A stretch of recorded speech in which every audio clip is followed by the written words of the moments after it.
അസ്സലാമലൈക്കും. അൻഷൂസ് വേർഡിൻ്റെ പുതിയൊരു വീഡിയോയിലേക്ക് എല്ലാവർക്കും സ്വാഗതം. അപ്പോൾ എന്തൊക്കെയുണ്ട് മക്കളെ വർത്താനം?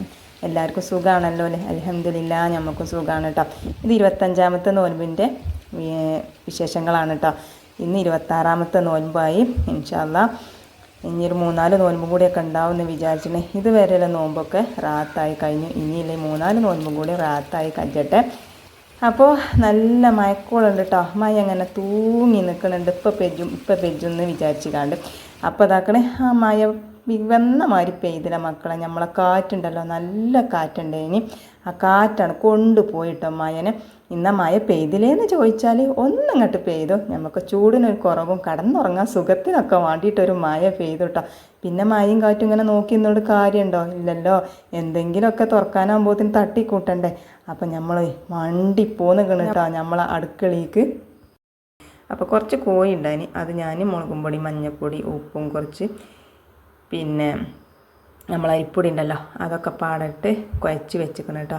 അപ്പോൾ ഇന്നിപ്പോൾ എന്താണെന്നല്ലേ, അപ്പോൾ ഇങ്ങനെ പച്ചക്കായി ഇതാക്കണേ.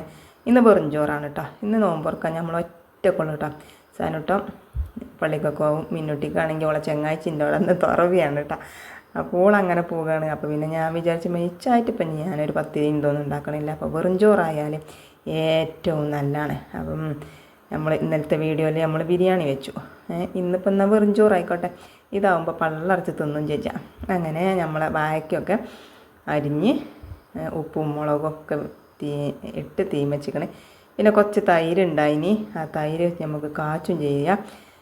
പിന്നെ അതിനുള്ള സാധനങ്ങളാണ് കേട്ടോ. ജീരുള്ളിയും പിന്നെ വെളുത്തുള്ളിയും അരിഞ്ഞ് വെച്ചിക്കണേ. ബാക്കിയുള്ളതൊക്കെ അരിയണം. പിന്നെ നമ്മളെ വാഴക്കതാക്കണേ വെന്തിക്കണേ. ഇനി അതൊന്ന് കടർക്കണം. പിന്നെ തക്കാളി, ഇഞ്ചി, വെളുത്തുള്ളി, പച്ചമുളക്, ജീരുള്ളി അതൊക്കെ പാടെ അരിഞ്ഞ് വെച്ചിക്കണേ. അപ്പോൾ തക്കാളി ഇടൂല തോന്നുന്നുണ്ട് കേട്ടോ. പക്ഷേങ്കിൽ ഏത് ചാറ്റക്കും തക്കാളി ഇടാൻ വല്ലാത്തൊരു പൊറുതിയേടാണ്. അതുകൊണ്ടാണ് നമ്മളെല്ലാ ചാറ്റക്കും ഈ തക്കാളി ഇങ്ങനെ കുത്തി കലക്കണത് കേട്ടോ. അങ്ങനെ ചട്ടിയൊക്കെ തീ വെച്ചു. ചൂടായിട്ട് ഞാൻ കുറച്ച് കടുകാണ് പൊട്ടിച്ചു. പിന്നെ കരിവേപ്പിൻ്റെ ഇല ഇട്ട് കൊടുത്തു. എന്നിട്ട് അതാണ് പൊട്ടിക്കഴിഞ്ഞിട്ട് നമ്മളെ കൂട്ടാനാണ് കേട്ടോ ആദ്യം ഞാൻ തൂമിച്ചെടുക്കണത്. അപ്പം ചിലവർ കടർക്കും, ചിലവർ തൂമിച്ചു. അപ്പോൾ ഞാൻ ഏതായാലും ഒന്ന് കടർത്ത് ഇട്ടുകാണ്ട് ചിലന്ന് തൂമിച്ചു. ചീരുള്ളിയൊക്കെ ഇട്ടുകാണ്ട് തൂമിച്ചു. അങ്ങനെയൊക്കെ കാട്ടും. പല സ്റ്റൈലിലും ഓരോ തോന്നലാണ്. ഇങ്ങനെ കാട്ടി അങ്ങനെ കാട്ടാന്നൊക്കെ. അങ്ങനെ കൂട്ടാനൊക്കെ കടർത്ത് ഒന്ന് ഇളക്കി കൊടുത്തിട്ട് ആ ചട്ടി തന്നെ പിന്നെയും കുറച്ച് വെളിച്ചെണ്ണ പാർന്ന് നമുക്കിഞ്ഞ് നമ്മളെ തൈരൊന്ന് ചാറാക്കണ്ടേ. അതിനും കുറച്ച് കടുകിട്ട് കൊടുത്തു. പിന്നെ 2 മണി ഉലുവട്ട് കൊടുത്തു. ഇനി അത് രണ്ടും പൊട്ടി വന്നിട്ട് നമ്മളെ ഇഞ്ചിയും വെളുത്തുള്ളിയും ഇട്ട് കൊടുക്കണം. അപ്പോൾ ഇഞ്ചിയും വെളുത്തുള്ളിയും ഇട്ട് കൊടുത്തു. അതൊന്ന് നമ്മൾ ഇളക്കി കൊടുക്കാൻ കേട്ടോ. അപ്പോൾ ചിലന്ന് ഇങ്ങനെ ഒരു സംശയം ഉണ്ടാവും, എങ്ങനെയാണ് റബ്ബേ ഈ മോര് കാച്ചാൻ. അപ്പോൾ നമ്മൾ വേഗം യൂട്യൂബ് ഇട്ടിട്ട് അതിൽ മോര് കറി എന്നുണ്ട് അടിച്ചു കൊടുക്കും. അപ്പം ഇഷ്ടം പോലെ മോര് കറി വരും. അപ്പോൾ ആ മോര് കറിയിലൊന്നും ഞാൻ കണ്ട മോര് കറിയിലൊന്നും തക്കാളി ഇല്ല കേട്ടോ. ഈ ഇഞ്ചിയും വെളുത്തുള്ളിയും ജീരുള്ളിയും മാത്രം ഉള്ളൂ കേട്ടോ. പിന്നെ തക്കാളി ഇല്ല. അപ്പോൾ തക്കാളി ഞാനാണ് ചേർക്കാമെന്ന് മാത്രം. പക്ഷേ തക്കാളി ചേർത്തിട്ടും കുഴപ്പമൊന്നുമില്ല. ഇനി രസം ഉണ്ടായിനി കേട്ടോ.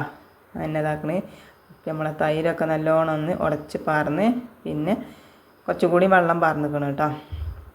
അങ്ങനെ അതും നമ്മളെ ഉള്ളിയൊക്കെ ഒന്ന് വാടി തുടങ്ങിയപ്പോൾ ഒരു 2 വറ്റൽമുളക് ഉണ്ടല്ലോ നടുക്ക് ഇങ്ങനെ പൊടിച്ചിട്ട് അതും ഇട്ട് കൊടുത്തു. പിന്നെ ലാസ്റ്റിക്ക് നമ്മളെ തക്കാളിയും പാടെ ഇട്ട് കൊടുത്ത് നല്ലോണം ഒന്ന് ഇളക്കി കൊടുത്ത് തക്കാളി വാടാനും വേണ്ടി കുറച്ച് ഉപ്പിട്ട് കൊടുക്കുക. അതുകൂടിയും കഴിഞ്ഞ് നമുക്കൊന്ന് മൂടി വെച്ചിട്ടാണ്ട് നമുക്ക് വേവിച്ചെടുക്കാം. അപ്പോൾ തന്നെ നമ്മളെ തക്കാളിയൊക്കെ ഒന്ന് ഉടഞ്ഞ് കിട്ടിക്കോളും. അങ്ങനെ തക്കാളിയൊക്കെ ഉടഞ്ഞിക്കണം കേട്ടോ. അപ്പോൾ ഒന്നുകൂടി ഒന്ന് ഇളക്കി കൊടുത്തിട്ട് ഇനി നമുക്ക് കുറച്ച് മഞ്ഞൾപ്പൊടിയും മുളകും പൊടിയും പാടെ ഇട്ട് കൊടുക്കുക. അപ്പോൾ നമ്മൾ പച്ചമുളക് ഇട്ടിക്കണേ, എന്നാലും ഒരു തുള്ളി മുളകും പൊടിയും കൂടി ഇട്ട് കൊടുത്താൽ അതൊരു വേറൊരു സ്റ്റൈലാണ്. അപ്പോൾ കാണുമ്പം ചാറ്റിന് നല്ലൊരു ബൗസീക്കാരം. അങ്ങനെ അതായി കഴിഞ്ഞതിന് ശേഷം പച്ച മണക്കം മാറിയിട്ട് നമ്മളെ തൈരണ്ട് പാർന്ന് കൊടുക്കുക. എന്നിട്ട് നല്ലോണം ഒന്ന് ഇളക്കി കൊടുക്കുക. നല്ല സൂപ്പറായി. അപ്പം ഇനി നമുക്കിത് തിളക്കാനൊന്നും നിൽക്കണ്ട. ആവി വരുന്നോടുകൂടി നമുക്ക് അത് ഓഫാക്കി വെക്കാം. പിന്നെ ലേശം കായപ്പൊടി ഇട്ട് കൊടുക്കുന്നുണ്ട്. അപ്പോൾ ഞാൻ കണ്ട വീഡിയോസിൽ കായപ്പൊടി ഇട്ട് കൊടുക്കുന്നുണ്ട്. അതുകൊണ്ടാണ് കേട്ടോ ഞാനൊന്ന് ഇട്ട് കൊടുത്തിട്ടില്ലെങ്കിലും കുഴപ്പമൊന്നുമില്ല. അങ്ങനെ നമ്മളെ ചാറ്റിനൊക്കെ ഒരു പുക അങ്ങനെ വരൽ തുടങ്ങിയിരിക്കണം. അതോടുകൂടി ഞാൻ ഓഫാക്കി മൂടി വെച്ചു. ഇന്നിഞ്ഞ് വെറും ചോറാണെന്ന് പറഞ്ഞല്ലോ ഞാൻ. അപ്പോൾ ചോറ് ഇമ്മടണം. അപ്പോൾ അരി എടുക്കുകയാണ്. അരി എടുത്തപ്പോഴാണ് നമ്മളെ സപ്പോട്ട ചിക്കു നമ്മൾ അരി പൂത്തി വെച്ചീനി പൂക്കാനും വേണ്ടി. അതിൽ ഒന്ന് മാത്രമേ പൂത്തിട്ടുള്ളൂ കേട്ടോ, ബാക്കിയൊന്നും പൂത്തിട്ടില്ല. ഇത് നമുക്ക് അയലൊക്കത്തെ പെരിയിൽ നിന്ന് തന്നതാണ് കേട്ടോ താത്ത. അപ്പോൾ ഇത് മാത്രം പൂത്തിട്ടുള്ളൂ, മറ്റേ 3 പൂത്തിട്ടില്ല. അപ്പോൾ നമുക്ക് ഇനി എന്താട്ടണം, ഇന്നിപ്പോൾ ഏതായാലും ചിക്കു നമ്മളെ സപ്പോർട്ടൊന്ന് ജ്യൂസ് അടിച്ചാൻ പറ്റില്ല. അപ്പോൾ അതെന്താട്ടി നമ്മൾ അരി തന്നെയാണ് പൂത്തിക്കണം കേട്ടോ. നമുക്ക് നാളെ ഇൻഷാ അല്ലാഹ് ആകും എന്ന് വിചാരിച്ചണേ. ഇല്ലെങ്കിൽ നമുക്ക് മറ്റന്നാൾ എടുക്കാം, ഇനിയുണ്ടല്ലോ നോമ്പ്, അപ്പം എടുക്കാം. അപ്പോൾ അങ്ങനെ ഇതാക്കണേ. അതായി തന്നെ പൂത്തി വെച്ചിട്ട് അരിയൊക്കെ ഒന്ന് കേകി വെള്ളം പാർന്ന് എടുത്തുക്കണം കേട്ടോ. കുക്കർ തന്നെയാണ് കേട്ടോ ചോറ് വെക്കണത്. ഒരു 4 2 മതി. അപ്പം അങ്ങനെ ഇതാക്കണേ. അത് കുക്കറിലിട്ട് നമ്മൾ അടുപ്പത്ത് വെച്ചു. പിന്നെ നമ്മളെന്താ ചെയ്യും, നമ്മൾ അടുപ്പും വീതനയൊക്കെ ഒന്ന് തുടച്ച് വൃത്തിയാക്കി ഇടുകയാണ്. അപ്പോൾ ഇന്ന് നേരത്തെ പണി കഴിഞ്ഞേക്കണം കേട്ടോ. അപ്പം ഇന്ന് പൊരിയും കരിയൊന്നുമില്ല. അപ്പം ഇന്ന് ഭയങ്കര മടിയാണ് കേട്ടോ. ചില നേരത്തുണ്ട്. പിന്നെ മടി എന്ന് പറഞ്ഞാൽ പിന്നെ ഞാൻ ഒറ്റക്കല്ല, അതുകൊണ്ടാണ് മടി. പിന്നെ മക്കളൊന്നും ഇല്ലാത്തതുകൊണ്ടാണ്. പിന്നെ മക്കളൊക്കെ ഉണ്ട് വെച്ചെങ്കിൽ ഓൽക്ക് എന്തെങ്കിലുമൊക്കെ വേണം. അതുകൊണ്ടാണ് നമ്മൾ എന്തെങ്കിലുമൊക്കെ അങ്ങോട്ട് തട്ടിക്കൂട്ടി ഉണ്ടാക്കും. അപ്പോൾ ഞാൻ ഒറ്റക്കല്ലേ എന്ന് വിചാരിച്ചിട്ട് പിന്നെ ഞാൻ ഉണ്ടാക്കിയിട്ടില്ല. പിന്നെ നമ്മൾ വെറും ചോറ്റക്ക് നമ്മൾ കുറച്ച് പപ്പടം കൂടി ഒന്ന് പൊരിച്ചെടുക്കുന്നുണ്ട് കേട്ടോ. അപ്പം അങ്ങനെ പപ്പടവും പൊരിച്ചെടുക്കുകയാണ്. അപ്പം നമ്മൾ എന്നും ഉണ്ടാക്കലുണ്ടല്ലോ. അപ്പം ഇന്നിപ്പം ഇനി പൊരിയൊന്നും വേണ്ടാന്ന് വിചാരിച്ചാണ്. അപ്പം പപ്പടമൊക്കെ പൊരിച്ചെടുത്ത ഓയിലിൽ തന്നെ നമ്മൾ മസാല ഇട്ട് വെച്ചിനെ കോഴി ഉണ്ടല്ലോ അതങ്ങോട്ട് പൊരിച്ചെടുക്കുക. അപ്പോൾ പണികളൊക്കെ ഒന്ന് 6 മണിയായപ്പോൾ തന്നെ കഴിഞ്ഞിരിക്കണം. അല്ലെങ്കിൽ ബാങ്ക് കൊടുക്കണോട് കൂടി നമ്മൾ അടുക്കളയിൽ നിന്നാണ് പോയാലുള്ളൂ കേട്ടോ. ഇന്ന് നല്ല എളുപ്പത്തിൽ പണി കഴിഞ്ഞിരിക്കണം. പിന്നെ ഞാനൊരു ജഗ് വെള്ളം കലക്കലുണ്ടേനി.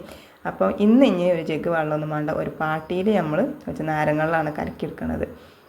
അതന്നെ ചിലപ്പം ബാക്കിയായി. കാരണം നമുക്ക് 2 ഗ്ലാസ്സോ അപ്പം മയം കൂടി ഒന്ന് പാറ്റിയോണ്ടേ വെള്ളത്തിനൊന്നും വലിയൊരു പൂതിയൊന്നും ഉണ്ടാവില്ല. എന്നാലും ബാക്കി മക്കൾ കുടിച്ചോളൂ കേട്ടോ വന്നാൽ.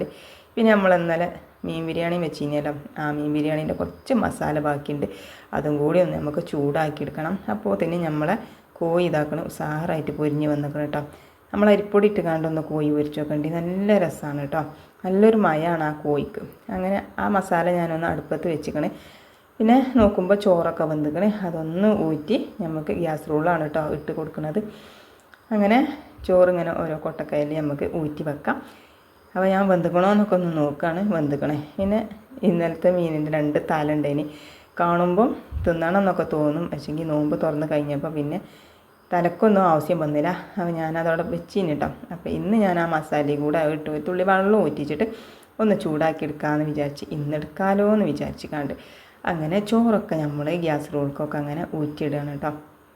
അങ്ങനെ അതാക്കണേ. ചോറ് ഊറ്റിയിടുന്നുണ്ട്. നമ്മളെ മീനും പിന്നെ മീനിൻ്റെ തലയും മീനിൻ്റെ തലയും മസാലയൊക്കെ പാടെ കൂട്ടി യോജിപ്പിച്ച് സെറ്റായി വന്നു. ഇനി നമുക്ക് അത് ഞാൻ മൂടി വെച്ചിക്കണം, അവിടെ നിൽക്കട്ടെ. പിന്നെ കോഴിയൊക്കെ ഇതാക്കണേ. അപ്പോൾ അതിന് പൊരിഞ്ഞ് വന്നിക്കണേ. അപ്പോൾ അതും കൂടിയൊക്കെ ഒന്ന് വാങ്ങി വെക്കണം. അങ്ങനെ കോഴി പൊരിച്ചതും ആയി, ചോറുമായി, ചാറുമായി, ഉപ്പേരിയായി, വെള്ളമായി. ഇനി ചായ ഇപ്പോൾ ആർക്കും ആവശ്യമല്ല, അതുകൊണ്ട് ഞാൻ ചായ കാച്ചണില്ല. വെളിച്ചൊക്കെ കാച്ചിയ ചായ തന്നെ ഉണ്ട് ഇപ്പോഴും അവിടെ. അങ്ങനെ അതൊക്കെ റെഡിയാക്കി സെറ്റാക്കി ഒരു മൂലൊക്കെ വെച്ചിക്കണം. ഇനി ബാങ്ക് കൊടുത്താൽ മതി. അങ്ങനെ നോമ്പ് തുറക്കാൻ ഇതാ ഞാൻ ഒറ്റക്കായതുകൊണ്ട് തന്നെ വല്ലാത്തൊരു പൊട്ടിയിട്ടുണ്ടേന്. ഇന്ന് ഫ്രൂട്ട്സ് ഒന്നുമില്ല കേട്ടോ. അപ്പോൾ ഞാൻ ഒറ്റക്കല്ലേ, അപ്പോൾ അതൊന്നും വേണ്ടാന്ന് വിചാരിച്ചു. അപ്പോൾ ബാങ്ക് കൊടുത്തു. അപ്പോൾ നോമ്പൊക്കെ തുറന്നു. നമ്മൾ നാരങ്ങ വെള്ളമൊക്കെ കുടിച്ചാണ് കേട്ടോ. നമ്മൾ ഒറ്റക്കാവുമ്പോൾ നമുക്ക് ഒന്നും മാണ്ടി വരില്ല. കുട്ടികളുണ്ടാകുമ്പോഴല്ലേ ഒക്കെ ഒപ്പം കുത്തിർന്നിങ്ങനെ തിന്നുമ്പോൾ അത് രസമാണല്ലോ. ഒറ്റക്കാവുമ്പോൾ ഒരു വലിയൊരു പൊറുതിയേടാണ് കേട്ടോ.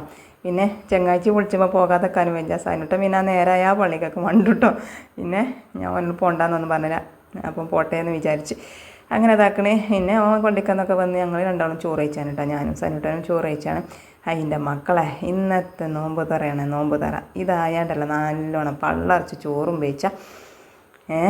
അപ്പോൾ ഇതാക്കണേ. ഞാൻ ഒരു മീൻതാലിയും കുറച്ച് മസാലയും 2 കോഴി കുറേ ഉപ്പേരിയും 2 പപ്പടവും എടുത്തുക്കണം കേട്ടോ.